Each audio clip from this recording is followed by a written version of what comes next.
우리 사회보다 먼저 초고령화 사회로 진입한, 그러니까 65세 이상의 인구가 20%가 넘는 이제 그 사회로 일본은 먼저 진입을 했고, 아마 일본은 그런 면에서 우리보다 좀 더 많은 치매와 관련된 경험을 가지고 있을 것 같은데요. 이선정 기자님은 일본 취재를 하셨죠? 네, 네, 그렇습니다. 뭘 보고 오셨습니까? 예, 저는 큐슈의 소도시 오무타라는 곳을 방문을 했는데요. 이 도시의 슬로건이 치매에 걸려도 안심하고 외출하며 살 수 있는 지역 만들기일 정도로 치매에 좀 특화된 도시라고 할 수 있고요. 배경 설명을 좀 드리자면 이 도시가 탄광 마을로 굉장히 유명했다고 합니다. 근데 이 산업이 점차 쇠퇴를 하면서 자연스럽게 인구가 감소하고 고령화가 진행이 됐고요. 현재 고령화율이 한 35%, 일본 내에서도 고령도시 2위일 정도로 굉장히 고령자가 많은 도시이고요. 그래서 이제 자연스럽게 뭐 치매에 관한 그 관심이로 이어지게 됐고, 그래서 이 도시의 치매 정책의 방향을 커뮤니티 케어, 즉 지역사회 돌봄 체계로 좀 초점을 맞추고 진행을 하고 있었습니다. 요양원이나 요양병원 같은 그런 격리시설은 기본적으로 비용이 많이 들잖아요. 뭐 의료라든지 복지나 그런 재정들이 좀 많이 들기 때문에 이런 단점을 좀 보완을 하고, 또 치매 노인에 대한 대우 자체를 좀 진보시킨다는 그런 좀 의미가 있다는 차원에서 이쪽으로 초점을 맞췄다, 이렇게 설명을 하셨고요. 그럼 구체적으로 어떻게? 네, 예, 한 네 가지 정도가 좀 돌보- 인상적이었는데, 그 치매 코디네이터라는 독특한 제도를 좀 일본 내에서 처음으로 운영을 했습니다. 그래서 치매에 특화된 전문 인력이라고 볼 수가 있고요. 뭐 상담부터 뭐 시설 인계 그리고 생활 속 관리까지 전반을 책임지는 전문가이고요. 이게 시가 개설한 교육 과정을 통과를 하면, 그 수료를 하면 라이센스가 주어지는 그런 분이었고요. 그리고 소규모 그룹홈이 굉장히 발달된 것도 좀 특징적이었습니다. 그러니까 우리 뭐 요양원이나 요양병원 같은 그런 격리시설 이외에 뭐 집에서 왔다 갔다 할 수 있을 정도로 뭐 돌봄을 받는 거 하면 한 데이케어 센터, 주간 보호시설 이 정도만 생각을 하는데, 접근성에 좀 문제가 발생하잖아요. 많이 없으니까. 그래서 이런 접근성을 좀 보완하기 위해서 내 집 가까운 곳에 소규모 공가들을 이용해서 거기에 그룹홈을 만들어서 한 정원 한 20명 내외, 이분들이 그냥 경로당 가듯이 마실 가듯이 왔다 갔다 하시면서 프로그램도 받고 인지 프로그램도 받고 그리고 보호도 하고. 치매 코디네이터 분들이 하시는 네네네. 예, 그런 일입니까? 제가 만났던 치매 코디네이터 분이 이 소규모 그룹홈의 시설장이셨거든요. 예, 그분들이 직접적으로 이제 하셨고. 집을 방문하기도 하십니까? 예. 집을 직접 방문해서 픽업을 해 오시기도 하시고, 음. 특히 뭐 보호자가 뭐 급한 용무가 있거나 아니면 내가 휴가를 좀 가야겠다, 근데 집에 있는 어머니 아버님이 걱정이 된다 그러면은 그 시설에 맡기고 뭐 한 최장 한 30일 정도까지는 봐주신다고 그러더라고요. 그런 보호까지 할 수 있는 그런 시설이었고요. 그리고 무엇보다 그 치매 교육을 좀 강화를 했다는 점이 좀 인상적이었는데, 2004년부터 초중학교 학생들을 대상으로 그 치매 올바로 이해하기 교육을 좀 시행을 했다고 합니다. 현재까지 한 8,000명이 넘는 학생들이 이 교육을 받았고요. 치매에 대한 초등학생부터. 네네네. 치매에 대한 오해와 불신이 없어야 치매 사회에 제대로 대처할 수 있다, 이렇게 판단을 하셨던 것 같습니다. 그리고 마지막으로 좀 인상적이었던 게, 매년 9월에 치매 환자 모의 훈련을 시 대대적으로 좀 실시한다는 점이었는데요. 이 치매 노인으로 역할을 맡으신 분들이 몇 분이 이렇게 돌아다니고, 이 모의 훈련에 참가한 시민들 이제 이 조를 짜면서 이렇게 조를 짜서 이렇게 돌아다니는데, 약간 좀 이상 행동을 보이는 사람이 있다 그러면 가서 말을 거는 훈련인 거죠. 그래서 어르신 뭐 이름이 어떻게 되세요? 집이 어디세요? 말씀을 잘 못하신다 그러면 바로 관공서나 경찰서에 연락을 해서 인계될 수 있도록 하는 그런 훈련을 한다는 점이 좀 인상적이었습니다. 네. 실제로 이제 요양 보호사로 일하시면서 지금 일본의 사례를 들어보니 네네. 어떤 느낌이 좀 드셨습니까? 저는 또 사실 그 치바시에 있는 그 바람의 마을이라는 요양을 한번 제가 조사해 본 적이 있는데요. 네. 참담한 마음도 들었고, 사실은 일본의 그 어르신들이 참 부럽다라는 마음도 들었습니다. 사실 몇 가지 소개를 해드리면, 일단 일본은 1인 1실이 기준입니다. 요양원은. 예. 그분들은 요양원을 집의 연장이라고 생각을 하시더라고요. 그래서 당연히 집에는 혼자 자니까, 낯선 사람과 자지 않으니까 그 1인 1실이 기본이고, 방마다 문패가 있습니다. 휠체어를 타고 식사를 하지 않고 휠체어를 타고 TV를 보지를 않습니다. 항상 발이 땅바닥에 닿고 식사를 하시고 그 요양원은 기저귀가 없어요. 물론 인원이 되니까 그게 가능합니다만 계속 어르신을 화장실에 모시고 가고 그래서 어르신만의 그 패턴을 파악해서 기저귀를 없애는 겁니다. 그런데 우리 요양원을 보면 안타깝게도 요양원 그 환자 수 2.5명당 요양보호사 1명이 법정 기준인데요. 이게 24시간 기준입니다. 그러니까 보통 하루에 일을 할 때 7분에서 8분 정도를 돌봐드려야 되고 또 3교대 같은 현장에서는 뭐 직원이 연차를 가거나 이렇게 휴가를 가게 되면 혼자서 14명, 15분을 돌봐드려야 됩니다. 이 찬찬한 뭐 케어를 할 수가 없는 구조인 겁니다. 이게 어떻게 보면 그 어르신들에게는 마지막 삶인데 온전하게 존중받을 수가 없다는 게 또 문제고요. 그리고 현장에서 일하는 요양보호사들도 사실 굉장히 열악한 환경에서 일하고 있거든요. 이게 처우라든지. 그런데 우리 사회는 최저 대우를 해주면서 또 최고 서비스를 요구합니다. 그런 것들이 일본과 비교했을 때 굉장히 좀 안타까웠습니다.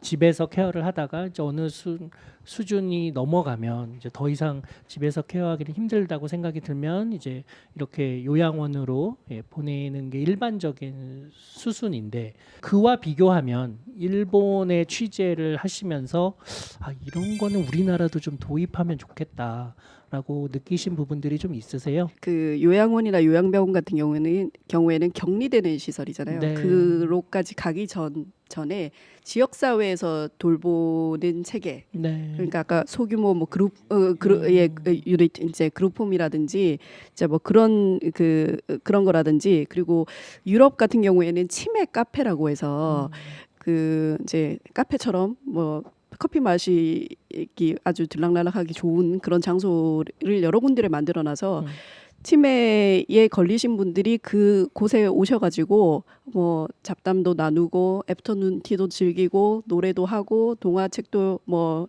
읽고 서로 이렇게 즐기는 그런 공간들이 좀 많거든요. 그분들이 그런- 어린 시절 젊었을 때의 네. 물건들도 네네. 굉장히 많이 갖다 놔서 네네네. 그거에 관해서 얘기할 수 네네네. 있는 옛날 그런 노래도 상황들이죠. 틀어주고 네. 예 그런 카페들이 유럽에는 굉장히 좀 많거든요. 맞습니다. 그런 네. 것들이 좀 생활 속에서 좀 많이 생겼으면 좋겠다 그런 생각이 좀 들었습니다. 네. 요양원에서 이렇게 생활하다 보면 네. 증세가 더 심해질 수밖에 없지 않아요? 어떠세요? 보호자가 한 사람이 이제 이 중증 치매 환자를 케어를 한다는 거가 엄청난 그 에너지를 쏟게 만들거든요. 그거를 이제 시설에서 이거를 감당을 해주시는 거기 때문에 훨씬 나은 것인데 요양보호사조차도 지금 굉장히 많은 번아웃이 되고 있는 상황이에요. 정말로 적절한 케어를 받는 것이 이제 중요하다. 거기에는 적절한 케어가 어떤 거예요? 예를 들면 한 사람이 정말로 이제 한 사람을 제대로 이렇게 이제 봐주시고 뭐 예를 들면 대소변이라든지 이런 문제도 아주 세심하게 봐주시는 거가 이제 제일 중요하죠. 특히 뭐 밤에 자는 문제라든지 배회하는 문제라든지 식사하는 문제라든지 이제 중증 치매 환자가 되게 되면은 먹고 자고 입고 대소변 보고 이런 문제가 제일 큰 문제가 됩니다. 그래서 그런 문제를 적절한 시간에 잘 돌봐드리는 거가 제일 이제 증상의 이제 완화에 있어서 제일 중요하죠. 그래서 와상 상태에 있는 분이라고 하더라도 이분을 어느 정도의 침대에서라도 어느 정도 이렇게 운동을 시키는 거에 따라서 뭐 수면이 뒤틀린다든지 네. 그런 문제나 이런 것들이 훨씬 경감이 된다는 이야기가 있습니다. 네. 또 두 번째는 이분들한테 얼마나 정서적인 보살핌을 해드리느냐 이런 것들이 어떻게 보면 중증 환자의 이제 이 진행 속도 같은 면에 있어서도 훨씬 그 좀 줄어든다는 이야기들도 있고 해가지고 왜냐하면은 지치기 때문에 어떻게 보면은 여러 가지 부작용이 발생을 하는 거거든요. 뭐 예를 들면은 뭐 원하지 않는 학대라든지 이런 문제도 발생하고 있기 때문에 그런 문제가 조금 중요하지 않을까 생각하고 있습니다. 이런 일이 발생하는 이유는 요양보호사들이 어르신 케어만 하는 게 아니라 청소, 빨래, 주방에 가서 배식까지 해야 합니다. 그러니까 찬찬히 돌아볼 수가 없고 뭔가 인지가 있어서 요구하시는 분한테는 해드리는데 음.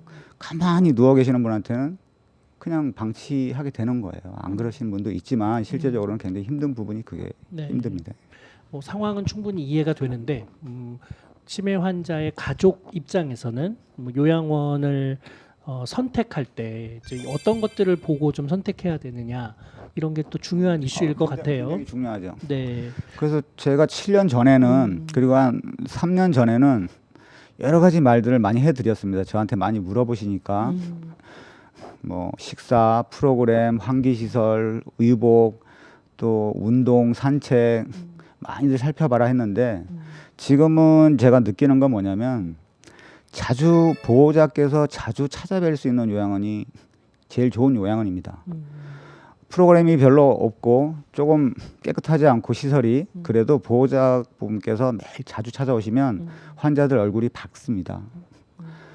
근데 아무리 좋은 시설이라고 해도 몇 달에 한 번씩 오면 그 어르신은 인지를 하시든 못 하시든 내가 버려졌구나라고 생각할 수밖에 없는 거예요. 네. 그러면 점점 얼굴이 어두워지고 치매 진행 속도도 빨라지고 나중에는 멍해지는 걸 제가 많이 봤습니다. 그래서 가까이 있는 요양원이 제일 좋은 요양원이다라고 네. 말씀드리겠습니다. 조기현 작가님은 이 요양원에 대한 경험 네. 있으시잖아요. 저는 사실은 아버지가 경증이고 근데 어쨌든 진단 받고 같이 잘 살아보려고 뭐 여기저기 표도 붙여놓고 집안에 뭐 문턱 조심하라고 써놓고 CCTV 붙여놓고 했는데 하여튼 또 막 이렇게 화상을 크게 입었는데 또 자기가 화상 입은 거 까먹으니까 뭐 이렇게 보기 흉하니까 숨겨놨어요. 그래서 제가 아무튼 뒤늦게 발견하고 나서 거기서 한번 이렇게 또 정신이 무너지는 거죠. 세상에나. 네. 근데 요양병원에 가니까 그래도 괜찮아지는 거예요. 근데 왜냐면 이미 사회에서는 버려지고 고립돼 있었거든요. 네, 그냥 사람들 만나니까 그렇게 사람들 만날 기회가 없었는데 사람들 만나서 서로 전국 노래자랑 할 때 딱 갔는데 서로 막 이렇게 재밌게 보고 있더라고요. 근데 그거 보면서 아빠가 저렇게 웃었던 적이 언제였지? 약간 이 생각 들었어요. 사람들 무리 안에서 같이 웃음을 나누던 게 언제였지? 혹은 누구 욕하면서 신경을 이제 좀 서면서 네. 좀 이렇게 더 잘하려고 하더라고요. 네. 그런 상호작용. 그래서 제가 아까 조금 보호자 많이 찾을 수 있는 걸 얘기하는데 우리가 그냥 시설도 그냥 시설이고 격리 시설이라고 하는 게 아니라 시설은 왜 공동체라고 공동체 한 종류로 얘기하지 않는가 이 고민을 계속 들었던 거죠. 네. 치매로 가는 이제 발병 원인 중에 하나가 배우자의 사망으로 인해서 우울증에 걸리고 그래서 이제 혼자 고립돼 있으면서 이제 뭐 어휘수도 줄어들고 그러다가 이제 자연스럽게 치매로 가기도 하는데 그런 면에서 보면은 사회성이라는 게 굉장히 중요한 치매를 좀 경감시킬 수 있는 그런 요소일 것 같은데 그런 맥락에서 치매 안심마을이라는 개념을 우리도 도입했으니까 이걸 잘 구현하는 게 중요할 것 같은데 우리도 그렇게 일본처럼 왔다 갔다 하고 치매 코디네이터를 두고 이런 게 가능할까요? 중간 단계가 좀 있어야 된다는 생각이 좀 드는데 네. 아까 그 제가 말씀드렸던 소규모 그룹홈이라든지 아니면 치매 카페라든지 뭐 그런 것들도 많이 생기면 좋겠지만 지금 현 상태에서 시설을 이용할 수 있는 중간 단계도 좀 많이 필요하다는 생각이 들거든요. 그러니까 시설이라고 생각하면 우리가 요양원이나 요양병원 정도로 생각을 하는데 중간 시설이 집에서 왔다 갔다 등 하원을 할 수 있는 노치원이라고 하죠. 노인들이 가는 유치원, 데이케어 센터를 활성화하는 것도 굉장히 중요하다고 생각을 하거든요. 그러니까 여기에 가면 아침 9시에 등원을 하셔서 하루 종일 케어를 받으시고 5시에 하원을 하시는 거죠. 그런 것처럼 그 일본 같은 경우에는 이렇게 데이케어 센터 시스템이나 이런 것들이 좀 잘 돼 있더라고요. 그래서 우리도 좀 이쪽으로 좀 활성화를 해야 되는 게 아닌가 그런 생각이 좀 들었습니다. 일본에는 그 실버 거리라고 스가모 거리가 있습니다. 거기 가면 치매 어르신들이 서빙을 해요. 예를 들어 떡볶이를 시키면 오뎅이 나와도 즐겨 찾고 그걸 포용합니다. 사회 복귀가 되도록 하는 거죠. 이렇게 따로 관리를 하는 것이 아니라 조금 부족하면 부족한 대로 사회 구성원으로서 인정을 하는 모습들. 그래서 저는 요양원도 사실은 좀 단계별로 어떤 요양원은 좀 심한 분들이 가시는 곳, 또 어떤 요양원은 좀 경증 환자들이 가시는 곳 이렇게 좀 구분이 됐으면 좋겠어요. 네. 네. 이 방송을 들으시는 분들은 아마도 부모님이 계시고 또 혹시나 치매에 걸릴 수도 있고 혹은 뭐 이미 그런 케어를 하고 계신 분도 계실 거고 그런 분들이 제일 궁금한 질문 중에 하나가 치매 치료제는 언제 나오냐. 도대체 언제 이 치매는 극복되나요? 같은 질문일 텐데 여기에 대해서 오랫동안 연구하신 분으로서 한 말씀 해주시죠. 지금 쓰고 있는 약에 대해서 조금 설명을 드리면 쉽게 말씀드린다면 증상 완화제라고 보시면 될 것 같습니다. 그래서 여기 이제 이렇게 물이 이렇게 있는데 지금 이제 치매라는 병은 이 물 밑에 이렇게 이제 구멍이 뚫려서 이제 물이 새고 있는 병이라고 보시면 될 것 같아요. 근데 이거를 이제 지금 치료제는 물을 부어주는 치료제입니다. 근데 이게 우리가 이제 어떻게 보면 근본적으로 해야 되는 거 구멍을 막아야 되는데 이 구멍을 막는 거에 대한 시도를 정말 수조 원을 들여서 지금 개발을 하고 있는데 전부 다 실패를 하고 있고요.